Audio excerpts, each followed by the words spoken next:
I haven't seen past knock, knock, knock come in since Oh, here you are. I'll let them know we're going to run straight through, no stopping. Thank you very much.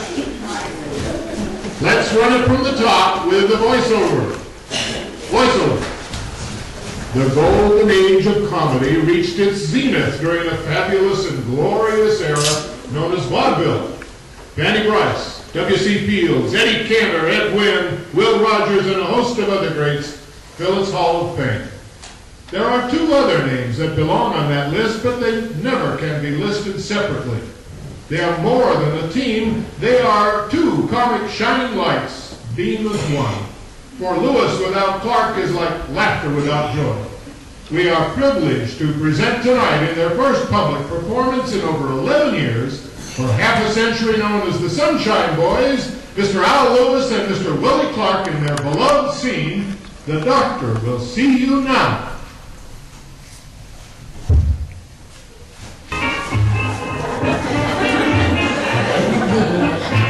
Open wide and say wider. Wider still.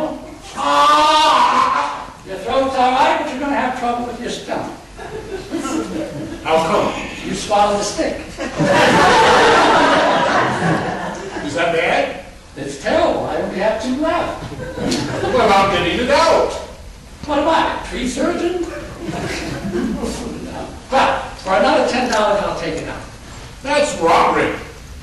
Forget it. Keep the stick. No, I'll pay. Take the stick out. Well, come back tomorrow. I do. We'll work on the 3rd. Oh, nurse! Nursey! Why do you think I hired you? What's your name? Miss McIntosh, you know, like the apples. The name I forgot. The apples I remember. Looking at my appointment book and see who our next patient is. It's a Mr. Kornheiser. Walter. And now stay down for the middle name. Benjamin. And now give me the whole thing. Walter Benjamin Kornheiser. Oh, boy, from now on, I only want to have patients with long names. Is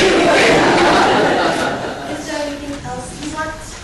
Yes, call a carpenter and have him mow around. Excuse me. I think I may have a chest cold. It looks like an epidemic. Is there anything else you can think of? I can think of it, but I'm not so sure I can do it. But if I can help you, that's what this is for. Boy, I'm glad I didn't go to law school.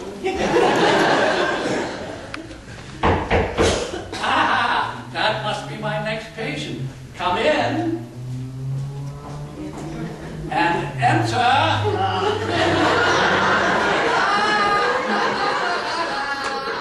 I'm looking for the Are you doctor. sick? Are you the doctor? Yes. I'm not that sick. What's your name, please? Kornheiser. Walter Benjamin Kornheiser. Do you want me to spell it? Oh, no, I've got a better speller than you. Come in and sit down and open your mouth. There's nothing wrong with my mouth. Well, then come in and sit down. There's nothing wrong with that either. What are you here for? I'm here to examine you.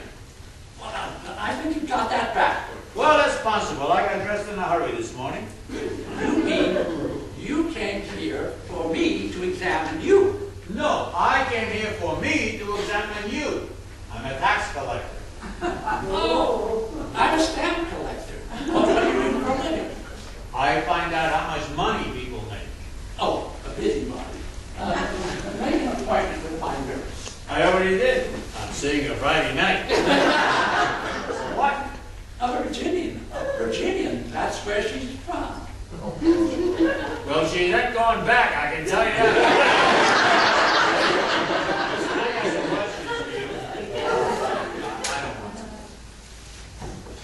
Oh!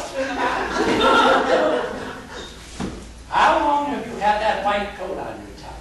Since January. In the spring, I put on a gray sport jacket.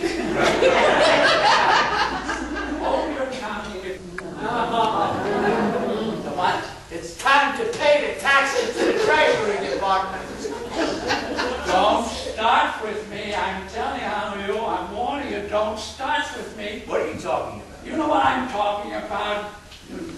The time to pay your taxes to the treasurer. You're starting with the spinning exam. I said the right line. I can't help it if it comes out a little juicy. It doesn't come out juicy unless you squeeze the teeth. What Mr. Melnick had. All right, Mr. Clark, whenever you're ready. I hope you don't have what Mr. Melnick had. What does Mr. Melnick have? He's standing right there. You can ask him. That's Mr. Melnick? Well, it could be Mrs. Melnick. Without the high heels, I can't say. Well, if he's dead, how come you got him standing around in your office? He still has one more appointment with me. You know what you are? You're a charlatan. Do you know what a charlatan is? It's a city in North Carolina, and if you keep up with the poking, you're going to end up in Poughkeepsie. Hold it. Where does it say you're going to end up in Poughkeepsie? Where does it say he can spit in my face and poke me in the chest? I didn't. Poke him. I get a little light tap. It wouldn't hurt a baby. A baby elephant, maybe. I knew it. I knew it. He starts with the spitting. He starts with the spitting and then the poking. I got his routine down. I know it already. Mr. Clark, let's take this into the dressing room. You know, we can talk about it there. Look, excuse me. I'm sorry we're delaying the rehearsal like this, but we got a serious problem on our hands. The man I'm working with is a lunatic. I'm a lunatic. I'm a lunatic. He breaks my chest and spits in my face and he calls me a lunatic. I didn't even want to do this in the first place. Liar! Liar! Your daughter told me on the phone. She begged me on the phone. She begged me. Uncle Willie, that's enough. Come back to the dressing room, please. You can see for yourself. We need to stage